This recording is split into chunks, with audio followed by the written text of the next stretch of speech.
back. So anytime you stand, you want your back and you.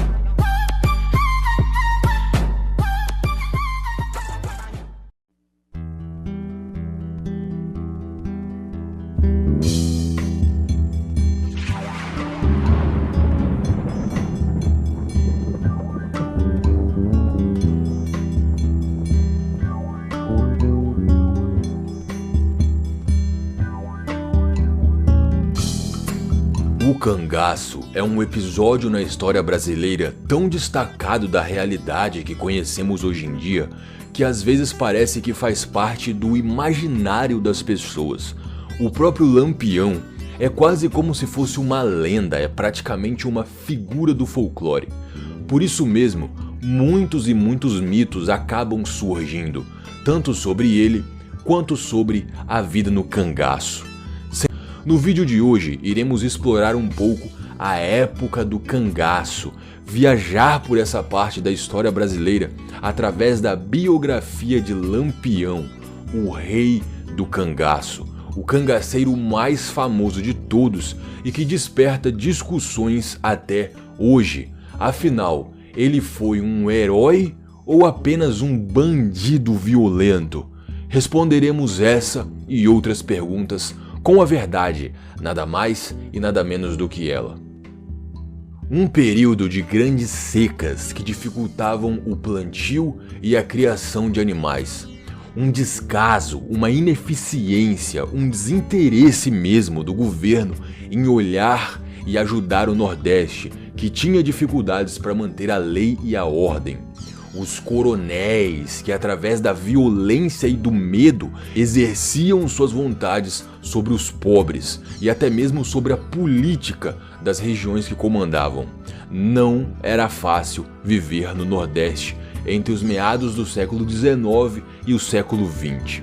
Esses são só alguns dos elementos que formaram um evento, um fenômeno, uma época que ficou conhecida como cangaço, a época do cangaço.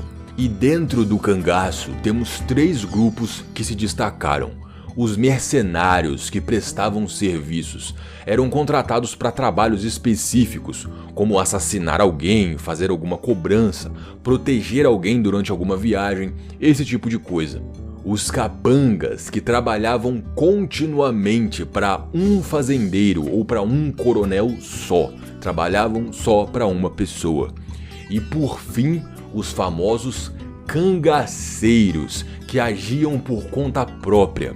Eles viviam em bando, sobreviviam assaltando fazendas, casarões, comércios e levavam tudo o que podiam: comida, bebida, dinheiro, joias. Eram nômades, nunca paravam numa região só. Atacavam um lugar e depois se moviam para outro, cruzando até mesmo de estado para estado às vezes. Óbvio que, apesar de todas as dificuldades, o Nordeste ainda possuía polícia e outras autoridades. Não era uma terra completamente sem lei ou alguma coisa assim. Mas, mesmo assim, a polícia tinha muita dificuldade em lidar com os cangaceiros. Eles chegavam de surpresa e iam embora pela caatinga, cujo dominavam bastante. Era como se estivessem no seu habitat natural. Com o cenário do cangaço montado, vamos conhecer então a história de Lampião, o rei do cangaço e um dos maiores nomes, sem sombra de dúvida, da história brasileira. Independente dos seus atos terem sido bons ou não, eu acho que é inegável que ele é um personagem sem igual na nossa história. Virgulino Ferreira da Silva nasceu em 1898 em Pernambuco, na cidade de Vila Bela, que hoje se chama Serra Talhada. Virgulino sempre foi muito inteligente. Ainda na sua infância, ele aprendeu a ler e escrever, usava óculos e tudo para isso. E acreditem, ser alfabetizado nesse lugar, nessa época, não era para qualquer um. Significava muito, e essa alfabetização caminharia com Virgulino pelo resto de sua vida. Afinal, uma das coisas que ele sempre gostou de fazer foi enviar e receber cartas. Virgulino trabalhou tranquilamente junto de seu pai, que era artesão, até mais ou menos 19, 20 anos de idade. E depois ele já começa a se envolver com o cangaço, mesmo que de maneira ainda leve. Intrigas entre famílias e disputas de terra eram coisas comuns na época do cangaço, e a família de Virgulino estava no meio de um desses problemas. A família Ferreira vivia brigando com a família Saturnino, mas quando eu falo brigando, é coisa de tiro, coisa envolvendo até polícia. E foi exatamente por isso que Virgulino e mais 2 irmãos começam a se envolver um pouco com o cangaço, mas apenas ali pelas redondezas mesmo de onde estavam morando. Briga cá, tiroteio pra lá. Certo dia, no meio dessa bagunça, o pai de Virgulino acaba sendo assassinado e por policiais, o que, acredito eu, faz ele ficar com raiva para sempre da polícia, sendo que a sua mãe já havia morrido doente. O agora órfão e sem rumo Virgulino decide entrar definitivamente para o cangaço. Ele entra para o bando do Senhor Pereira, isso em 1919, e é lá que ganha o apelido de Lampião. E não é um apelido aleatório ou algo do tipo. Segundo os cangaceiros, o jovem Virgulino atirava tão rápido que quando fazia isso durante a noite, seus tiros eram capazes de iluminar a escuridão, feito uma lamparina, ou melhor, um lampião. Foi só agora, nesse bando, que Lampião começou a presenciar e aprender de verdade o que era a vida de um cangaceiro. As roupas pesadas, longas e de couro, mesmo no calor arretado do Nordeste, para proteger o corpo do sol, visto que viajavam muito. Apesar de estarem imersos num mundo de violência, a religiosidade era sempre presente na vida dos cangaceiros. Eles rezavam, respeitavam as igrejas e em alguns grupos até doavam dinheiro. E todos carregavam seu punhal. Não peixeira, não espada, facão, nada disso. Era um punhal, você não conseguiria nem descascar uma laranja com isso. Era uma arma de estocada, só para ferir mesmo, para furar. E esse punhal era meio que o golpe final de um cangaceiro. No final de um tiroteio ou de qualquer batalha que fosse, os inimigos feridos e capturados sangravam até a morte. Era quase como um ritual de vitória. O punhal era cravado lentamente dessa cavidadezinha que todo mundo tem embaixo do pescoço até o pulmão e às vezes atravessando até mesmo o coração. E quando o punhal era puxado de volta, senhoras e senhores, era um verdadeiro festival de sangue e a vítima sangraria até a morte lentamente. Enfim, não apenas isso, mas também assaltos, estupros, mutilações, vinganças, sequestros.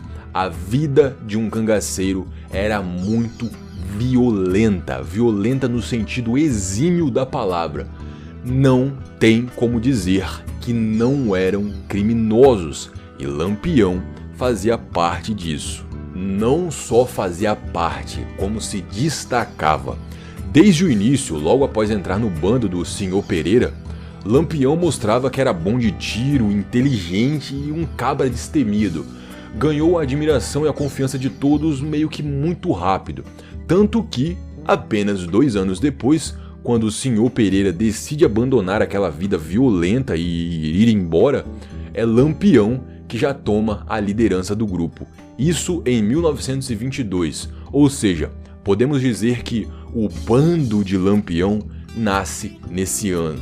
Ele herda o bando. E ainda nesse primeiro ano como líder, ainda no ano de 1922, Lampião se vinga do homem que havia entregado seu pai para a polícia e depois comete o maior assalto da história do cangaço até aquela época. Num ataque bem ousado, Lampião e seu bando saqueiam o casarão de uma baronesa viúva na cidade de Água Branca, em Alagoas. Ou seja, o cara já chegou mostrando pro que veio. Ainda nessa década de 1920, o Brasil passava por um turbilhão de problemas na política. Lembram que eu falei sobre o coronelismo? Nessa época, o Brasil ainda estava na velha república. O voto não era secreto, então existia o voto de cabresto. Basicamente, os coronéis chegavam nos cidadãos e diziam: ou você vota em quem eu mandar, ou eu te expulso das minhas terras. Ou você vota em mim, ou eu deixo de te dar aquele saco de farinha todo final do mês. Em alguns casos, ou você vota em mim, ou eu te mato. Como o voto não era secreto, ele podia ser comprado de uma forma muito segura pelos coronéis. Comprado ou com favores, ou através do medo. Esse era o voto de cabresto, uma das características do coronelismo durante a Velha República. No meio disso surge a Coluna Prestes, um movimento revoltado com essa e outras coisas do governo, mas a maior exigência deles era mesmo o voto secreto. A Coluna Prestes começou a viajar pelo Brasil espalhando essas e outras ideias, essas e outras exigências, digamos assim. Eles realmente estavam dando muita dor de cabeça para o governo. E talvez você esteja já se perguntando: por que os coronéis não mandavam matar os integrantes da Coluna Prestes, já que era assim que resolviam as coisas? Porque a Coluna Prestes contava com o apoio de muitos militares, uns cabras bons de tiro também, então a coisa não era tão simples assim. Agora prestem bem atenção nessa história. Em 1926, a Coluna Prestes estava pelo Nordeste, eles haviam chegado lá. O deputado federal do Ceará, Floro Bartolomeu, cria uma força para combater a Coluna Prestes, o Batalhão Patriótico. E como eu já expliquei, se o governo realmente quisesse se livrar da Coluna Prestes, não é qualquer perrapado que conseguiria fazer isso. Então quem Floro Bartolomeu decide convidar para trabalhar para o governo? Ninguém mais, ninguém menos do que Lampião. E agora um outro personagem histórico do Brasil também entra na dança. Floro Bartolomeu era muito próximo de Padre Cícero. Sim, ele mesmo, o famoso Padim Cisso.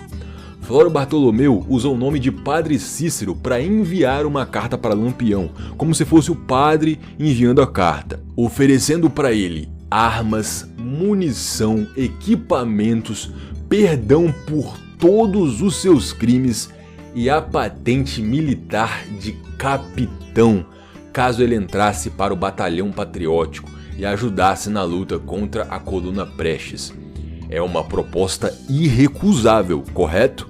É nesse momento então que Lampião e seu bando rumam em direção à cidade de Juazeiro do Norte, onde aconteceria o lendário e misterioso encontro entre Lampião e Padre Cícero, cujo nós veremos no próximo vídeo.